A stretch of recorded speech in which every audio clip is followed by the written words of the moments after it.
চিৎকার বেশি আসছে, তাহলে কি তাহলে কোনো অমঙ্গল ঘটেছে? যাই গিয়ে দেখি ছোট রানী কেন চিৎকার করছে। একই ছোট রানী, তুমি চিৎকার করছো কেন?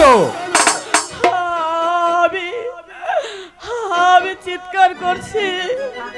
বলো ছোট রানী, বলো তোমার কি হয়েছে? না না, আপনি আমাকে ছোবেন না, আমি যে অসতী হয়ে গেছি। কি বলছো ছোট রানী? আমি ঠিকই বলছি, আমি ঠিকই বলছি মহারাজ। আমি মন্দিরে শুয়েছিলাম। শুয়েছিলে? হ্যাঁ মহারাজ। তারপর? তখন তখন একটি ছেলে এসে আমাকে অসতী করে চলে গেছে মহারাজ। ছোট রানী, কি বলছো তুমি? কোথাকার ছেলে? একটি বা আমাকে খুলে বলো। ওই ছেলেকে ধরে এনে তোমার সম্মুখে ওকে আমি হত্যা করব। মহারাজ, আপনি কি তার বিচার করতে পারবেন মহারাজ? কেন পারবো না রানী, কেন পারবো না? কেন পারবো না? আমি এই সিংহাসনে বসে আমি একদিন ধর্ম অধর্মের বিচার করেছিলাম, আজ বিচার করব আমার রানীর। মহারাজ, আমি যদি বলি আপনার অতি আপনজন আমার সতীত্ব কেড়ে নিয়েছে। কি বলছো তুমি?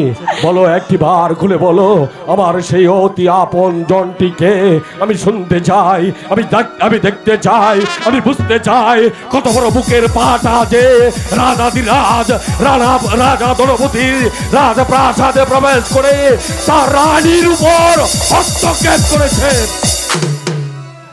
মহারাজ, আমি আবার মন্দিরে শুয়েছিলাম, কিন্তু আপনার দুলাল আমার মন্দিরে প্রবেশ করেছে। তুমি আমাকে হাসালে ছোট রানী। আপনার দুলাল তোমার মন্দিরে প্রবেশ করেছে, সে তো অত্যন্ত আনন্দের কথা। মহারাজ, মায়ের দাবি নিয়ে মন্দিরে প্রবেশ করেননি। তাহলে কিসের দাবি নিয়ে প্রবেশ করেছিল? ওরা প্রবেশ করেছিল তাদের প্রেমের জীবন। ছোট রানী, তুমি না ওদের মা, তুমি না ওদেরকে নিজ সন্তানের মতো লালন পালন করে লেখাপড়া শিখে মানুষের মতো মানুষ করে গড়ে তুলতে চেয়েছিলে? তুমি কি করে ভাবলে ওদের বিরুদ্ধে মিথ্যে কলঙ্ক আরোপ করতে? কলঙ্ক আরোপ করার পূর্বে তোমার জীবটা কষে পড়ল। আমি কোনো মিথ্যে কথা বলছি না, যা সত্য আমি তাই বলছি। কারণ আপনি যদি বিশ্বাস না করেন তার উপযুক্ত প্রমাণ আমার কাছে আছে। প্রমাণ দেখতে চাই, কিসের প্রমাণ? এই দেখুন আপনার গায়ে চাদর, এই দেখুন মহারাজ।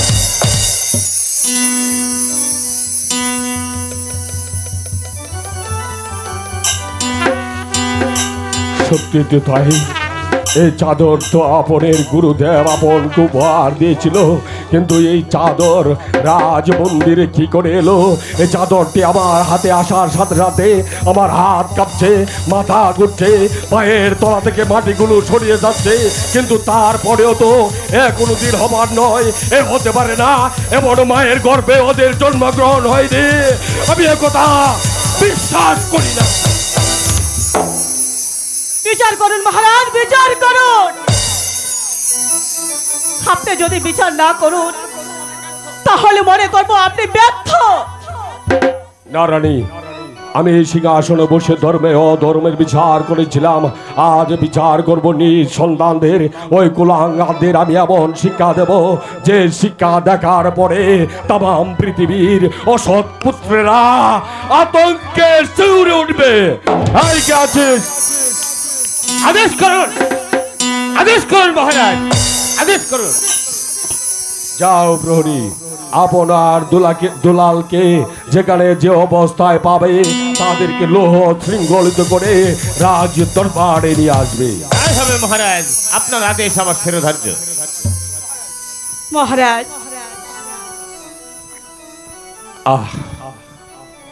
আমার বুকটা ব্যথা করছে কেন? গলাটা শুকিয়ে যাচ্ছে কেন? জল আমাকে একটু জল দাও ছোট রানী, আমাকে একটু জল দাও, জল।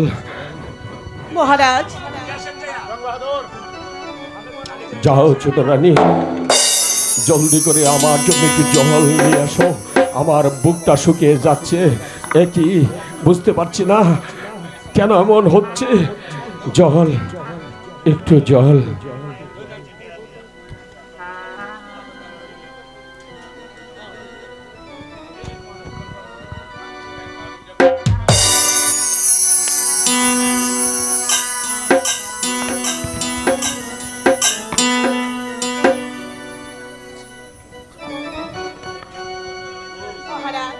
এই নিন জল।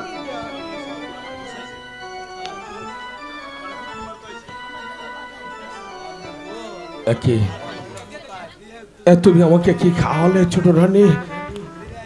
আমার গলাটা পুড়ে যাচ্ছে, বুকটা ধরপর করছে। রানী, বলো রানী। আপনি এখানে একটু সই দিন তো মহারাজ। সই? নিন মহারাজ। কিসের সই ছোট রানী? মহারাজ, আপনি যে অসুস্থ, আপনার অসুস্থতার কারণে এই রাজ্য পরিচালনা করবার জন্য। ঠিক আছে ছোট রানী, আমি তাই করছি। কিন্তু ছোট রানী, একটি বার বলো না, এই দলিলে কি লেখা আছে? আপন দুলারের মৃত্যু।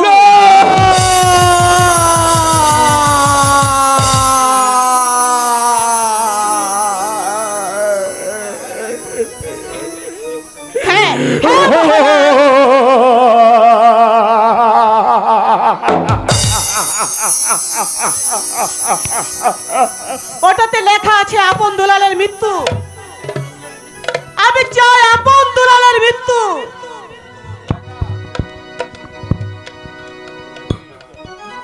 ছোট রানী, আমাকে একটু ধরো ছোট রানী, তুমি আমাকে একটু। মহারাজ, ছোট রানী, আপনি অসুস্থ হয়ে পড়েছেন, চলুন আপনি ঘরে চলুন। চলুন মহারাজ।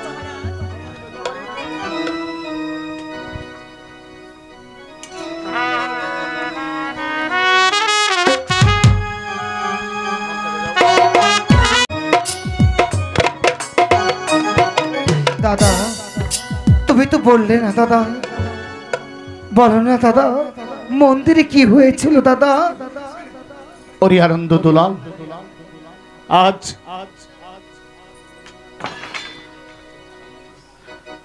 আজ তোকে আমার মাথায় হাতে রেখে কথা বলতে হবে। কি এমন কথা দাদা? মন্দির সম্বন্ধে তুই কোনোদিন কোনো প্রশ্ন তুই আমাকে করবি না দাদা। যে প্রশ্নের উত্তর আমি দিতে পারবো না, সেই প্রশ্ন আর জীবনে কোনোদিন তুই করবি না দাদা, আমি না বুঝে তোমাকে কষ্ট দিয়েছি দাদা। এই যে কথা দিচ্ছি দাদা, আমি কখনো আমি তোমাকে মন্দিরে কোনো কথা জিজ্ঞাসা করবো না দাদা। জল দাও না দাদা। কিন্তু দাদা, আমি যে চলতে পারছি না দাদা, আমার শরীরটা বেশি ক্লান্ত হয়ে পড়েছে, আমার যে বড্ড ঘুম পাচ্ছে দাদা। আয়, ওই গাছের ছায়ায় বসবো, আমার কোলে মাথা রেখে তুই ঘুমোবি কেমন? বেশি দাদা।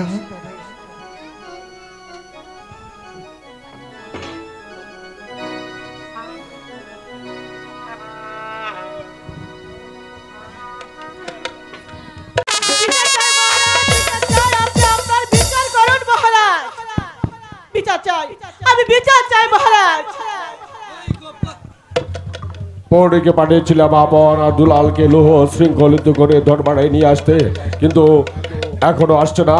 আর কারণ আমি বুঝতে পারছি না। পিতা, মা, মা, পিতা, মা, পিতা, আমরা এমন কি অন্যায় করেছি পিতা, যার জন্য প্রহরীকে আদেশ করেছেন বলো মা। শৃঙ্খলিত করে দরবারে আনতে?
বিচার করুন মহারাজ, বিচার করুন। হ্যাঁ রানী, আমি বিচারক, আমি বিচার করব, কিন্তু বিচারের পূর্বে একজনকে ডেকে জিজ্ঞাসা করতে চাই, এই কে আছিস? সারারাত বীর কাসেমকে পাঠিয়ে দে। মহারাজের জয় হোক।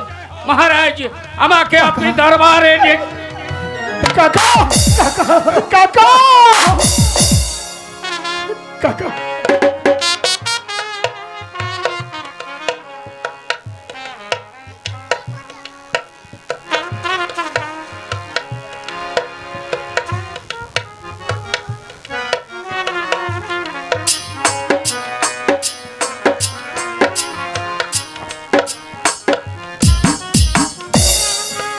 অপরাধ মার্জনীয় মহারাজ, আপন দুলাল ধুলায় লুণ্ঠিত রুদ্র রুষে তাকে আছেন, আপনি হাতে চাবুক। মহারানী চন্দ্রা দেবী পাশে দাঁড়িয়ে নীরব মন্ত্রী জং বাহাদুর। এর কারণ কি মহারাজ? তার পূর্বে তুমি আমার একটি প্রশ্নের জবাব দাও। বলুন মহারাজ। বলো, সেনানায়ক মীর কাসেম স্বর্গগত রানী রাজলক্ষ্মী আপনার দুলালকে তোমার হাতে তুলে দিয়েছিল কেন? একে আমার হাতে তুলে দিয়েছিল মানুষের মতো মানুষ করে গড়ে তোলার জন্য। হ্যাঁ সেনানায়ক মীর কাসেম, আর তুমি তাদেরকে এমনই মানুষ করে গড়ে তুলেছ, রাজাদিরাজ রাজা দলপতির উচ্চ মাথাটা আজ নিচু করে দিয়েছ। মহারাজ, আপন দুলালকে আমি এমন কোন শিক্ষা দেইনি যে শিক্ষার বদৌলতে আপনার উঁচু মাথা নিচু হয়ে যেতে পারে। জানতে চাও তোমার আপন আর দুলাল কি করেছে? কি করেছে মহারাজ? ওরা ওদের মায়ের মন্দিরে প্রবেশ করেছে। সন্তানদ্বয় মায়ের মন্দিরে প্রবেশ করেছে, আমি তো এর মধ্যে অন্যায়ের কিছু দেখছি না মহারাজ।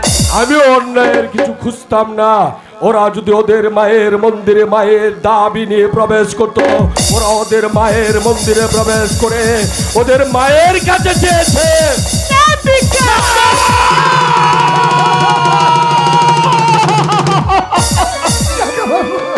বলবেন না, বলবেন না মহারানী, বলবেন না। ওই কথা উচ্চারণ করার আগে কেন পৃথিবীতে স্তব্ধ হয়ে গেল না? ওই কথা বলার পূর্বে কেন আকাশটা ভেঙে আপনার মাথায় পড়লো না? তার প্রমাণ আমার কাছে আছে। হ্যাঁ, আমি প্রমাণ দেখতে চাই। যদি প্রমাণ দেখাতে না পারেন, খোদার কসম আমি ভুলে যাব আপনার আমার মালিক, আমি বেতনভুক্ত কর্মচারী। এই নিন সেই প্রমাণ।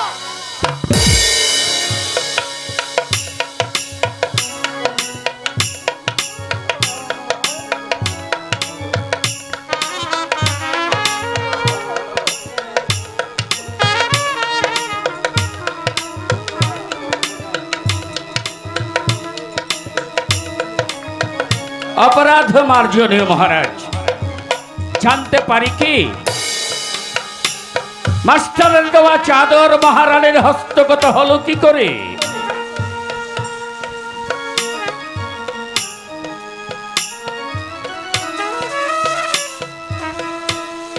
আপনার দুলাল যখন ওদের মায়ের মন্দিরে প্রেম নিবেদন করার জন্য যায়, তখন ছোট রানী চিৎকার করে, চিৎকার শুনে আপন যখন পালাতে চায়, তখন আপনের গায়ের চাদর ছেড়ে দেবে।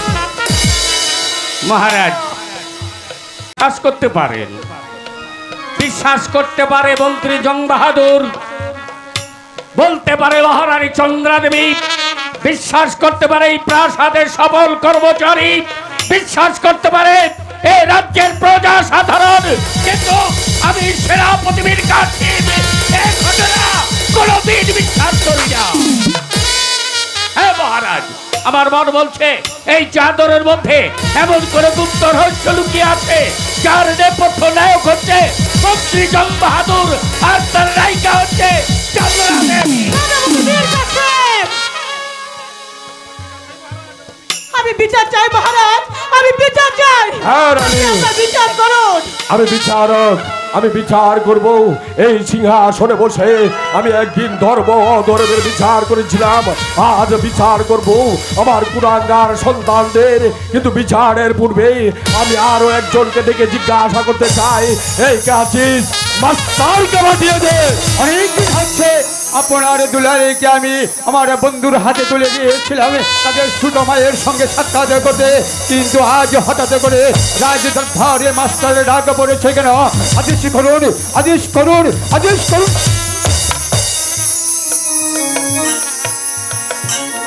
কি মহারাজ, আপনি একটা কাষ্ঠের পুতুলের মতো রাজ সিংহাসনে বসে রয়েছেন, আপনার পাশে দাঁড়িয়ে আছে ছোট রানী। আমার বন্ধু মীর কাসেমের চোখ বেয়ে বেয়ে পড়ছে জল, মন্ত্রী খিলখিল করে হাঁটছে, সে সঙ্গে আপনার আদরের সন্তানে আপনার দুলাল কেন মহারাজ? মাস্টার, তার পূর্বে বলো আপনার দুলালকে তোমার হাতে তুলে দিয়েছিলাম কেন? মহারাজ, আপনার দুলালকে আমার হাতে তুলে দিয়েছিলেন ওদেরকে লেখাপড়া শিখিয়ে আদর্শ মানুষ রূপে গড়ে তুলে। মাস্টার, আর তুমি ওদেরকে এমনই মানুষ করে গড়ে তুলেছ যে রাজা দ্রৌপদীর উঁচু মাথাটা আজ নিচু করে দিয়েছো। মহারাজ, আমি শিক্ষাগুরু মাস্টার, যেমনি ভাবে হাজারো সন্তানকে আমি এই হাতে কলম ধরিয়ে শিক্ষা অর্জন করে আই, ঠিক তেমনি ভাবে আপনার দুটি সন্তানকে আমি শিক্ষা দিয়েছি। এমন কোনো শিক্ষা আমি দেইনি যার কারণে আপনার উঁচু মাথাটা নিচু হয়ে যেতে পারে মহারাজ। হ্যাঁ করেছে, ওরা ওদের মায়ের মন্দিরে প্রবেশ করেছে। বাহ, চমৎকার শিখেছেন আপনি। আপনি একজন বিচারক, এই সিংহাসনে বসে এই কথাটি আপনি উচ্চারণ করেছেন, সন্তান ধয় মায়ের মন্দিরে প্রবেশ করেছে, তাতে অপরাধের কি আছে মহারাজ? অপরাধের থাকতো না। ওরা যদি ওদের মায়ের মন্দিরে মায়ের দাবি নিয়ে প্রবেশ করত তাহলে আমারও কোনো আপত্তি ছিল না, ছোট রানীরও কোনো আপত্তি ছিল না। ওরা ওদের মায়ের মন্দিরে প্রবেশ করে ওদের মায়ের কাছে চেয়েছে। ছোট রানী, সেই কথাটি আপনি উচ্চারণ করেছেন, এই কথাটি শোনার সঙ্গে সঙ্গে আমার পায়ের নিচু থেকে মাটিগুলো সরে যাচ্ছে, আকাশটা বজ্রপাত হয়ে মাথার উপর ভেঙে পড়ছে, পাহাড়গুলো সমতল হয়ে যাচ্ছে, নদী বন্দর সমুদ্রের জলগুলো শুকিয়ে যাচ্ছে। আপনার এই কথাটা বিশ্বাস করতে পারে এই ধর্মপুর রাজ্যের সমস্ত প্রজাগণ, বিশ্বাস করতে পারে মন্ত্রী জং বাহাদুর, বিশ্বাস করতে পারে মহারাজ, কিন্তু আমি শিক্ষাগুরু হয়ে কখনো বিশ্বাস করতে পারি না সন্তান হয়ে মায়ের মন্দিরে প্রেম নিবেদন। তার প্রমাণ যে আমার কাছে আছে। কি প্রমাণ? সে প্রমাণটি আমি দেখতে চাই। এই নিশ্চয় প্রমাণ। দেখুন মাস্টার সাহেব, চিনতে পারেন কিনা?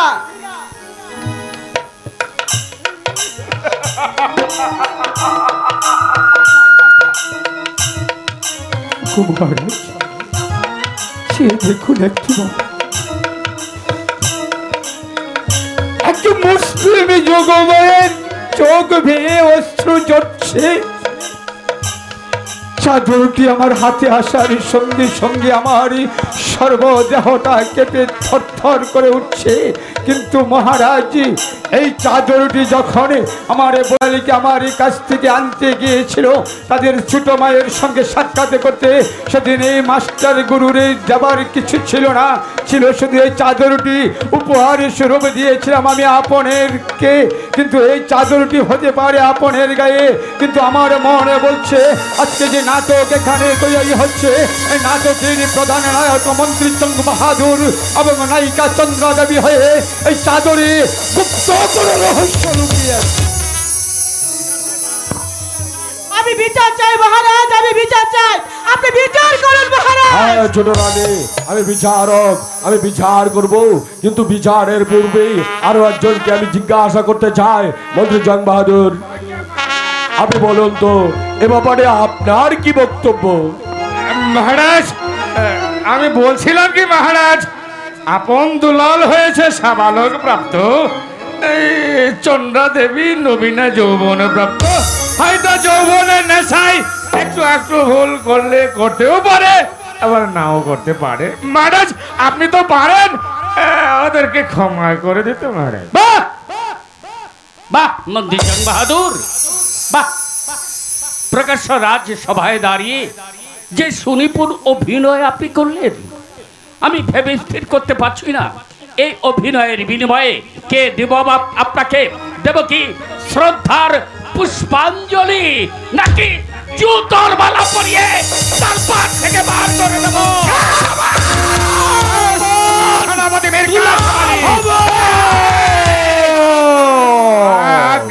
এটা নাট্যশালা নয়, এটা হচ্ছে রাজাধিরাজ রাজা ধনপতির রাজ দরবার। অতএব এখানে দাঁড়িয়ে কথা বলতে হলে সংযত হয়ে কথা বলতে হবে।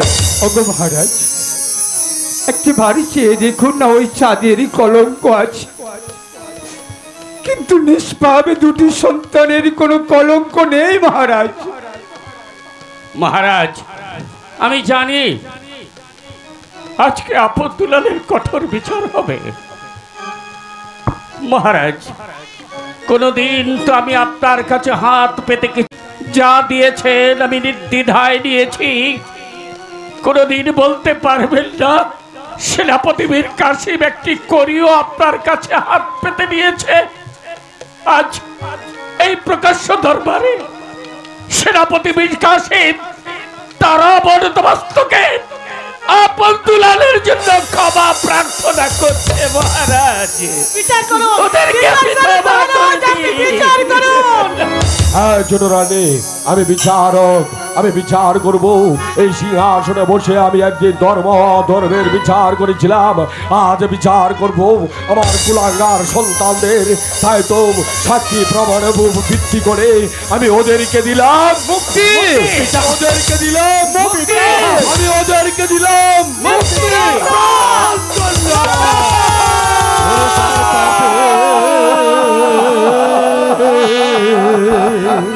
কার ধরেছে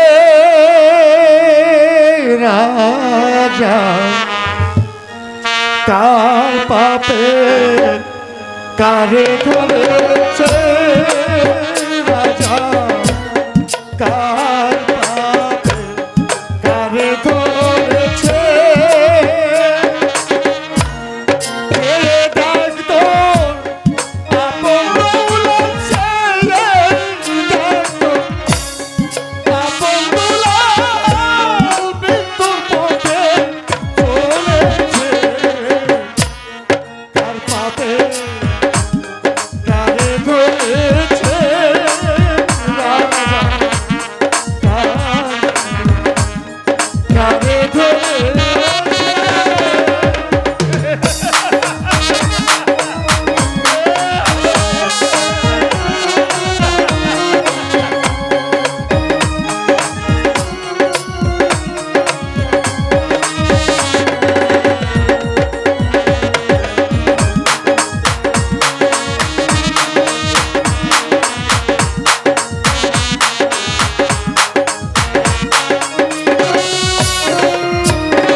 ঘাতককে পাঠিয়ে দে।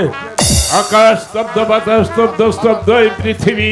হঠাৎ করে রাজদরবারে ডাক পড়েছে, হয়েছি ঘাতক করিতে শিলচ্ছেন। জানি না কোন মায়ের বুক খালি করতে হবে, জানি না কোন রমণের জীবন মুছে দিতে হবে। আমাকে স্মরণ করেছেন মহারাজ। ঘাতক এই মুহূর্তে আপনার দুলালকে নিয়ে যাবে দক্ষিণ মশানে, সেখানে নিয়ে ওদের শিরোচ্ছেদ করে ওদের তপ্ত রক্ত এনে আমাকে উপহার দেবে। একই বলছেন মহারাজ? আপন দুলাল তো মাতৃহারা সন্তান, আপনি তাদেরকে হত্যার আদেশ দিয়েছেন মহারাজ। এমন কি অপরাধ করেছে যার জন্য সন্তানকে আপনি জল্লাদের হাতে অর্পণ করে দিয়েছেন? সামান্য এক ছোট জাতের কর্মচারী হয়ে স্বয়ং মহারাজের কাছে তার কৈফিয়ত চাচ্ছিস বিয়াদব? মহারাজ, আমি সামান্য একজন কর্মচারী, আমিও একদিন তাদের মতো মাতৃহারা ছিলাম মহারাজ। রানী রাজলক্ষ্মী আমাকে রাস্তা থেকে ঘুরিয়ে এনে এই খড়গ হাতে তুলে দিয়ে আমাকে জল্লাদের বার অর্পণ করেছিল মহারাজ। আমি পারবো না মহারাজ, আমি এই মাতৃহারা দুটি সন্তানকে আমি কিছুতেই পারবো না মহারাজ হত্যা করতে। আমাকে মার্জনা করবেন মহারাজ। তুই যদি আপনার দুলালকে হত্যা করতে না পারিস তাহলে যে তোর চাকরি চলে যাবে। মহারাজ, চাকরি যাক, চলে যাক, তাহলে খাবে কি? দরকার হয় মুঠ বয়ে খাবো, তাও যদি না করতে পারি তাহলে এই নগরে নগরে ভিক্ষা করে খাবো। তবু পিতা সন্তান দয়কে জল্লাদের হাতে তুলে দিতে পারে সেই রাজ্যের নরপিশাচ রাজার চাকরি আমি করবো না মহারাজ, আমি করবো না। আমি চলে যাব। ওরে আপন, ওরে দুলাল, তোদেরকে আমি কোলে পিঠে করে মানুষ করেছি। যদিও মনের অজান্তে তোদের কাছে কোনো অপরাধ করে থাকি তাহলে তোরা আমাকে ক্ষমা করে দিবি, আমাকে ক্ষমা করে দিবি। আমি দেবতা, তুমি দেখনি দুটি মাতৃহারা সন্তানের পর কেমন নির্যাতন নিপীড়ন চলছে। ভগবান, তোমার কাছে আমি করজোড়ে মিনতি করছি, তুমি এই মাতৃহারা দুটি সন্তানকে দেখে রেখো ভগবান, তুমি দেখে রেখো, তুমি দেখে রেখো। এই কে আছিস? নতুন ঘাতককে পাঠিয়ে দে। মহারাজ, আমি নিজেই ঘাতক হয়ে আপনার দুলালকে হত্যা করব। কিছুক্ষণ আগে না বলেছিলেন তাদেরও কলঙ্ক আছে, ওদের মধ্যে কোনো কলঙ্ক নেই। এই সুধাকারী, বলেছিলাম চাঁদেরই কলঙ্ক নেই, কিন্তু কি করব? আমি চাঁদেরকে হাত দিয়ে লেখাপড়া শিখিয়েছি, সেই সন্তানে যদি আপনার ঘরে গিয়ে আপনার মন্দিরে প্রবেশ করে আপনার কাছে যেতে পারে প্রেম ভিক্ষা, তাই তো আমি মাস্টার হয়ে কেন পারবো না আপন দুলালকে হত্যা করতে? ওরে আপন, ওরে দুলাল, মৃত্যুর জন্য প্রস্তুত হও।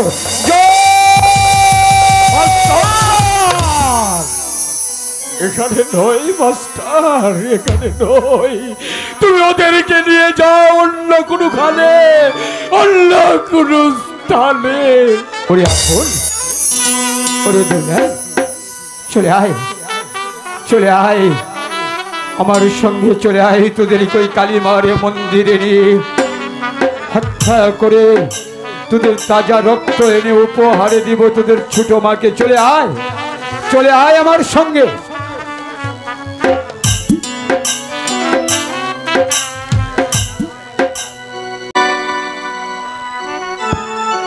গুরুদেব, জন্মদাতা পিতা হয়ে দাদা গো, যদি আমাদেরকে হত্যার আদেশ দিতে পারে, তোমরা কেন মিছে মায়ার বাঁধনে তোমরা আমাদের জন্য আধরে জল ফেলছো? না, চলে আয়, আমি তোদেরকে হত্যা করব। কে বলেছে আমি চোখের জলে ফেলছি? ওই সে যাতে খড়গে হাত নিয়েছি তোদের দু ভাইকে হত্যা করার জন্য। চলে আয় আমার সঙ্গে, চলে আয়।